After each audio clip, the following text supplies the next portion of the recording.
Min, alur cerita anime Yamada Kunto level 9999 plus Koino suruh dong please. Oke beb. Gas intro dulu uy. Halo guys, makasih udah mampir dan selamat datang di channel Nobar bareng Farah. Tempatnya review anime yang seru. Kali ini kita akan mereview anime bergenre romantis berjudul Yamada Kun level 99 no Koi wo Suru. Bercerita tentang Akane yang baru aja diputusin pacarnya karena game. Namun bagaikan tumbang satu tumbuh 1000, dia pun dapat pengganti seorang pro player terkenal. Hohoho, apakah hubungan Akane dengan pro player itu bakal langgeng? Silakan nyimak di video ini yuk. Film dimulai dengan Akane yang lagi ngedate sama pacarnya yang bernama Takuma. Takuma langsung to the point kalau dia suka sama cewek lain yang dia temuin dari game. Ya dah pasti, artinya Akane diputusin sepihak nih.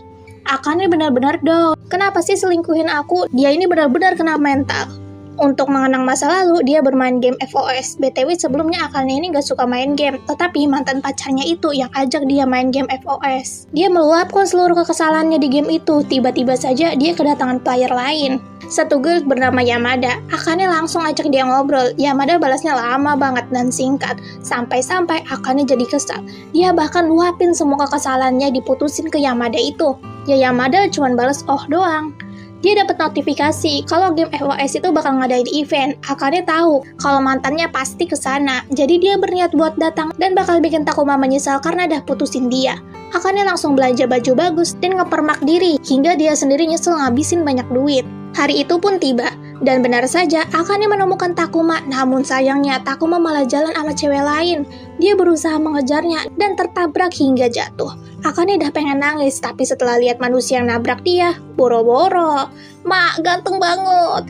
Cowok itu ngomongnya dingin banget dan serasa nggak peduli gitu, tapi Akane di sini nyadar. Kamu Yamada kan? Yamada yang satu girl di game sama aku kan? Tiba-tiba saja Takuma menyerobot. Ternyata dia itu ngefans banget sama Yamada karena Yamada adalah pro player terkenal.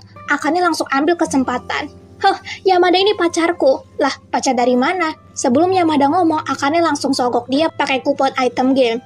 Yamada pun langsung mengakui kalau dia pacaran sama Akane. Akane menang telak melihat Takuma yang iri dengan kedekatan Akane dengan pro player kesukaan dia. Walau menang, jelas sekali Akane gak senang karena melihat Takuma yang ditenangkan pacarnya. Dia pada akhirnya menyeret Yamada ke izakaya. Izakaya itu tempat kayak minum-minum gitu guys. Akane lagi-lagi curhat tanpa diminta. Yamada juga gak ngerti ngapain gue di sini. Tapi melihat Akane yang sedih, bikin Yamada ini juga tergerak. Dia bahkan beliin Akane plaster buat luka lecet di kakinya. Akane jadi terhura dong, dan makin minum banyak di sana, hingga teler, dan dia pun terbangun di tempat yang tak dia kenali sama sekali, dan dia telanjang. Tak jauh dari sana ada Yamada yang lagi main game. Apa-apaan ini? Apakah Akane baru diapa-apain?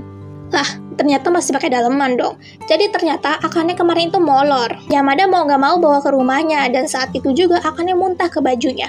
Akane langsung minta maaf, dia sangat menyesal, dan segera pamit pulang. Sampai di rumah dia baru nyadar.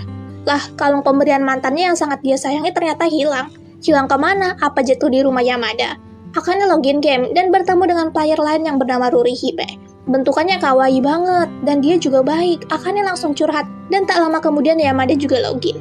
Akane langsung to the point aja tentang kalungnya yang mungkin aja jatuh di rumah Yamada. Yamada jawab singkat, gak ada kok. Ya mau gimana lagi? Namun Yamada logout karena ada urusan dan saat itu juga dia menginjak sesuatu yang gak lain adalah kalungnya Akane. Sampai liontin hati itu patah. Waduh. Akane hangout sama temennya Momo. Pas di stasiun dia lihat cewek SMA yang lagi nembak cowok. Lah, ternyata cowok itu gak lain adalah Yamada. Ternyata Yamada itu masih kelas 3 SMA. SMA-nya juga SMA elit tempat manusia pintar. Saat itu juga Yamada balikin kalungnya Akane yang udah patah. Akane tentu aja sedih, tapi ya mau gimana lagi. Dia juga sadar hubungannya sama mantannya itu juga udah berakhir. Dia pulang tidak peduli dengan hujan. Yamada menyadari itu, dia segera menyusul Akane dan memberikan payungnya. Nih, gak usah dibalikin. Dia langsung pergi begitu aja. Di malam harinya, dia minum-minum sama Momo, dan secara mengejutkan, dua ciwi mabuk itu berjalan ke apartemen Yamada, cuman buat balikin payung. Momo yang benar-benar teler langsung memeluk Yamada, dan pengen nikah sama Yamada yang ikemen. Di sana Akane meminta maaf dan berterima kasih. Kalau nggak ada Yamada, entah bagaimana dia di hari event itu.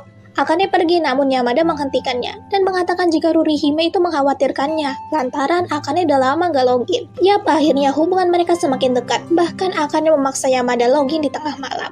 Akane kini mulai kontakan secara offline dengan Rurihime. Rurihime tuh pasti kawaii. Momo udah kasih peringatan. Awas loh, nanti isinya sebenarnya cowok gimana. Di jalan dia berpapasan dengan cewek muda yang pakaiannya kawaii banget ala loli-loli gitu. Sampai-sampai Akane ngira, tuh cewek pasti Rurihime. Setelah sampai rumah, Akane langsung login. Ternyata Rurihime sama Yamada sudah ada di sana. Dan Akane kena mental setelah mendengar percakapan Rurihime dan Yamada yang terkesan sangat dekat. Bahkan kayak orang pacaran gitu. Hal itu terus berlanjut, Akane jadi stalker. Bahkan pas di stasiun, dia melihat Yamada sama cewek Lolita yang kemarin. Tambah-tambahnya Akane ngira kalau Yamada pacaran sama Rurihime. Galau-galau terus sampai pada akhirnya dia mendapatkan pesan dari Rurihime yang mengajaknya ke cafe yang bertemakan game FOS yang baru aja dibuka. Sekalian meet offline gitu. Akane beneran berangkat besoknya. Namun jelas dia kesasar dan gak ngerti baca Google Map. Untungnya ada cowok berkacamata yang bakal kasih tunjuk jalan nih. Kebetulan mau ke cafe itu juga. Digituin sama orang asing tentu aja bikin Akane was-was. Akhirnya mereka sampai. Di sana sudah ada Yamada, bahkan cewek Loli yang kemarin. Cewek Loli itu menatap Akane gak suka, bahkan memeluk Yamada. Akane langsung aja banyak ngomong, kamu Rurihime kan, dan segala macem. Tapi cewek Loli itu malah sinis. Apaan sih, aku gak kenal kamu juga. Mereka masuk ke kafe, Akane mulai ngerasa gak nyaman. Kok jadi gini sih? Dia juga merasa jadi nyamuk di sini. Ternyata Rurihime yang sebenarnya itu tidak lain adalah cowok berkacamata yang sebelumnya bantu Akane. Dia bernama Eiji. Cewek Loli tadi itu bernama Runa, dia itu adiknya Eiji, dan satu lagi bapak-bapak petani stroberi yang termasuk ke dalam geng itu bernama Kamota. Jadi mereka itu ada di satu guild game yang sama kecuali Akane. Dan saat ini aja Eiji pengen ngajak Akane sekalian meet gitu bareng-bareng. Namun jelas Runa di sini benci. Ini acara circle kita loh, kenapa ngajak Akane segala sih? Apalagi Runa di sini gak suka lihat Akane yang kelihatannya ngincer Yamada gitu. Untungnya Eiji dengan sikap memarahi adiknya yang asal ngomong. Tentu aja Runa gak mungkin tinggal diam. Akane dan Yamada pulang bareng. Di kereta rasanya begitu canggung dan obrolnya pun cukup pasif. Hingga Yamada membeli puding buat makan malam. Hah? Puding doang? Akhirnya Akane langsung buru-buru pulang bungkusin kare yang dia buat tadi pagi buat Yamada. Ya yang benar aja, mentang-mentang tinggal sendiri, ya kali makan puding doang. Akane mendapatkan panggilan yang ternyata dari Runa. Sungguh mengejutkan. Di sana Runa mengatakan jika dia meminta maaf dan pengen main sama Akane di hari Sabtu. Wah, sudah tentu Akane seneng dong. Tapi Yamada sadar sesuatu. Hari Sabtu kan? Ada apa dengan hari Sabtu? Hari Sabtu adalah hari di mana Yamada harus kasih bimbel ke Runa. Jadi Eiji ini sempainya Yamada, jadi Yamada lumayan deket lah sama keluarganya. Dan disinilah Akane benar datang ke tempat pertemuan itu. Boro-boro ada Runa di sana, dia malah ketemu pria aneh, fan fanatik dari Rurihime. Gak bisa diajak ngomong sama sekali, bahkan gak bisa ngelepasin Akane. Akane takut dan memilih bersembunyi di kamar mandi cewek. Dan parahnya, pria aneh itu malah ngikutin masuk ke kamar mandi cewek dong. Yamada kini sampai di rumah Runa. Runa gayanya manja-manja gitu, namun Yamada langsung to the point. Kamu ada janji sekarang kan? Runa dah ngelak, namun terlihat jelas ponselnya berdering menunjukkan nama Akane di sana. Yamada langsung ngelaporin semua itu ke Eiji. Eiji jelas marah lantaran Runa seenaknya pakai komputer buat ngajak penggemar fanatiknya bertemu dan menempatkan Akane bagai dirinya Rurihime di sana. Atas bantuan Pak Komota, mereka bisa ke sana dengan cepat. Mereka menemukan Akane yang kakinya diperban dan duduk kembali dengan pria aneh itu. Akane masih bersikap biasa saja dan tersenyum. Jadi dia terluka karena kepleset di WC karena terkejut dan ketakutan lantaran pria aneh itu ngikutin dia sampai masuk ke toilet cewek. Dan secara mengejutkan, Runa mendekat. Dia meminta maaf dan merasa sangat bersalah. Eiji dah siap memarahin Runa, tapi Akane langsung berakting sakit perut dan meminta dibeliin obat. Akhirnya, Akane berduaan di sana sama Runa. Di sini Akane gak marah, malah ngajak Runa ngobrol masalah game. Runa sangat terhura, bahkan menangis di sana. Sedikit cerita tentang Runa. Jadi Runa ini anak terakhir, dia dimanja gitu. Karena itu dia selalu bersikap angkuh, menganggap dirinya sebagai putri.